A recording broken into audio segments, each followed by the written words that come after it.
Thank you, Andra, for that report. And also happening around the area, the races at Ruidoso Downs resumed this weekend after 2 wildfires burned more than 25,000 acres of land in the area.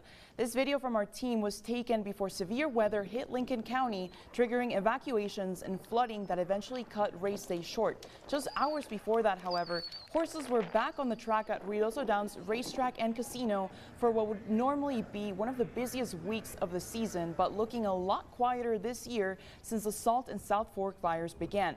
The racetrack's general manager said it was crucial to host the trials this weekend to not disrupt the schedule, taking into consideration the safety of the racing community and livelihood of his employees that he's been doing his best to support. We found housing for those that needed it, and then the Hubbard Foundation donated $50,000.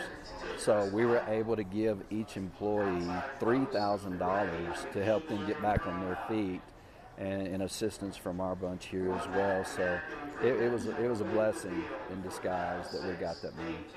Due to the flash flooding, the racetrack only ran 15 races today compared to the 17 scheduled.